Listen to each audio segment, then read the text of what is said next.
Alright you guys, I'm gonna show you some of the few things that you can do in Atlanta, Georgia. If you want to try some really good soul food, check out Willie B's sister Southern Cuisine.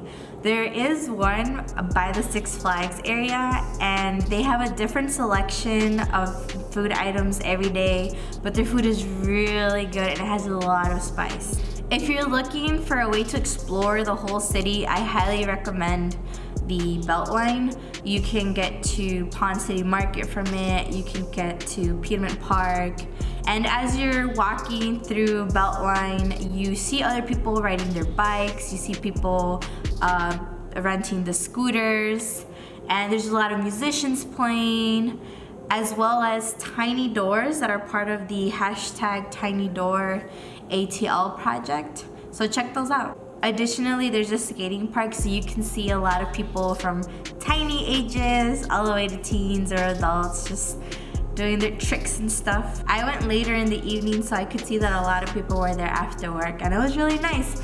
Everyone typically has like lights all over them because they're trying to be safe. I thought it was like the cutest thing. So every time I saw a biker, they were so flashy. If you're trying to do something casual in the evening, I highly recommend Urban Grind. It's a local coffee shop, and on Thursdays they have Better Than Therapy poetry nights, and so everyone's welcome to go up and just read their poems that sometimes they write on the spot, and it's pretty unique.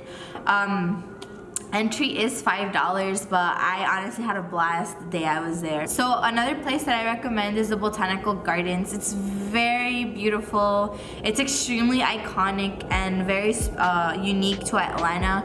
They base their culture around mosaic culture. So they create structures using steel and then they fill it up with soil and they just, you know, put plants in there to create wonderful creatures and animals. One of their famous and iconic structures is the goddess.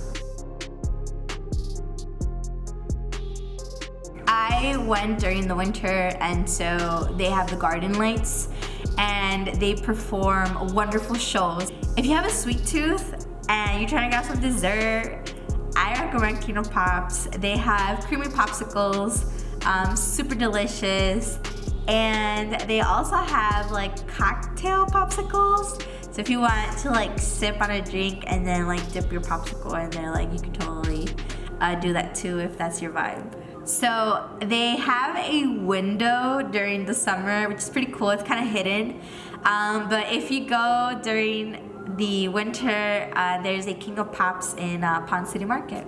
Alrighty, so let's talk about Ponce City Market. It is super famous and there's a lot of shops on the top floor and all of the restaurants are on the bottom floor. They have a particular restaurant. I thought it was the funniest thing. So they have a restaurant where they have like food from all over Latin America, and I was like, this is not specific. It's just a bunch of like sandwiches from like a bunch of Latin American countries. I believe it's called El Super Pan. I thought it was funny. But feel free to check it out.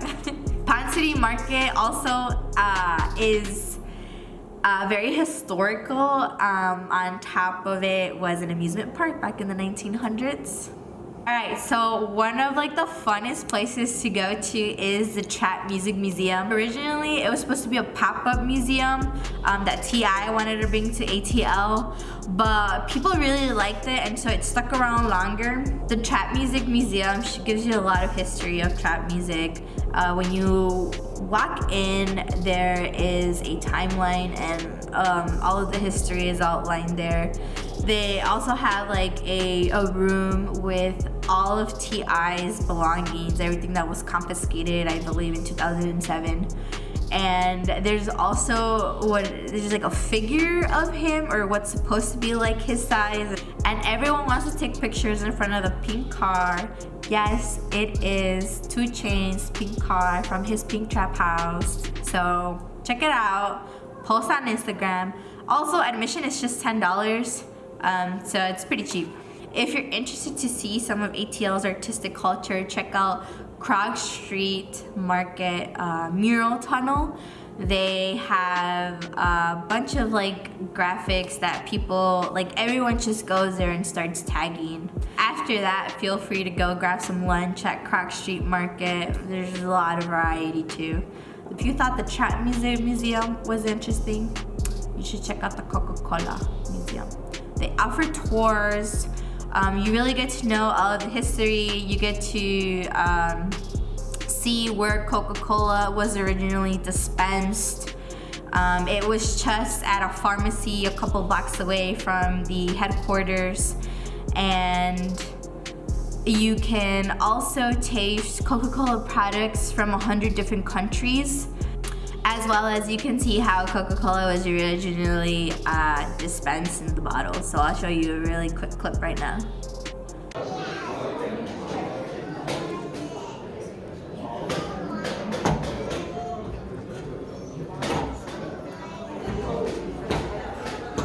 Subscribe to my channel if you want to see any more interesting things to do. I'm a local of Chicago, so keep an eye out for those videos of things to do in the city. And also look forward to my traveling videos. Alright fam, thanks for watching. See you soon.